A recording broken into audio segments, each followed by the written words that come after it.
You're listening to Systemic Error Podcast. The failure was designed.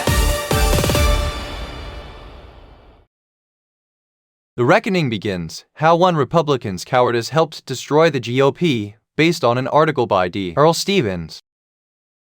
Lindsey Graham was not a tragedy. He was a choice. Power was the point. Lindsey Graham's death, as described in the source, is being used as a pretext for the oldest trick in Washington: turn an active enabler into a misunderstood statesman after the damage is done. The actual story is not about a complex man. It is about a senator who knew exactly what Donald Trump was, said so, and then kept helping him anyway because staying inside power mattered more than telling the truth. That is the central fact the soft-focus obituaries are trying to bury. Graham was not trapped by events he could not understand. He was a Republican senator with institutional power, a vote, a microphone, and a long memory. He chose to spend those assets shielding a man he had already identified as dangerous. The record is the case. The source lays out the timeline plainly enough. In 2016, Graham publicly warned against Trump. After January 6, 2021, he said, "Count me out. Enough is enough." 4 months later, he was back at Trump's feet, insisting the party could not grow without him. Between those statements, he voted to acquit Trump in impeachment. That is not ambiguity. That is the record. Graham was not confused about Trump. He was transactional about Trump. He performed outrage when it was useful, then returned to collaboration when the cost of integrity became clear. The point was never principle. The point was access. The enablers wore suits. The source rightly turns its fire on the Atlantic and the New York Times for laundering Graham's legacy with the kind of reverent language that erases responsibility. That is not a minor editorial sin. It is institutional misdirection.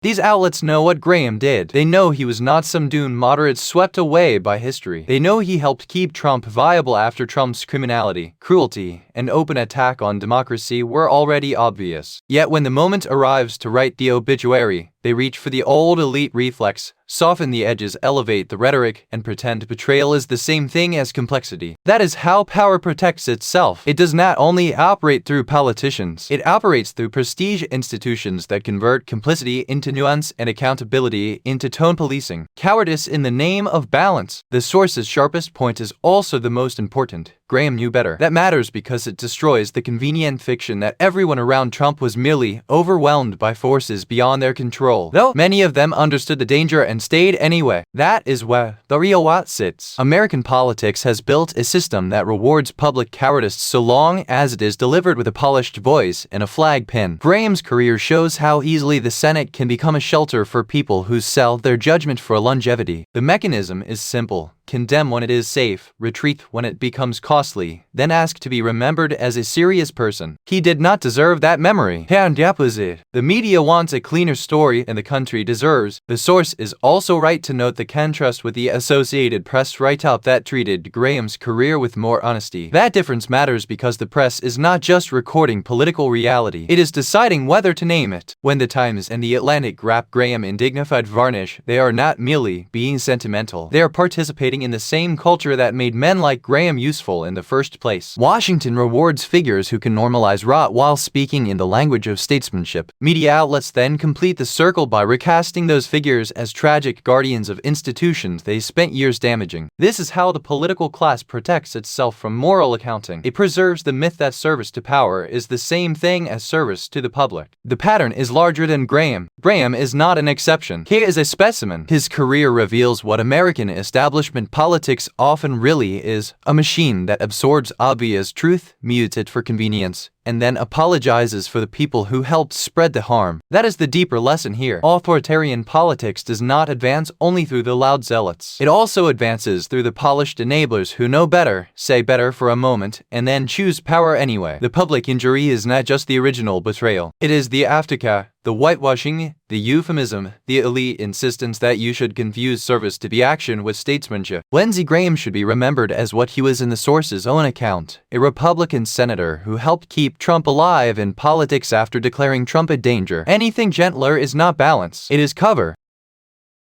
You've been listening to Systemic Error. Thanks to Alternet for today's article with the automated voice of Ryan. Thanks for listening.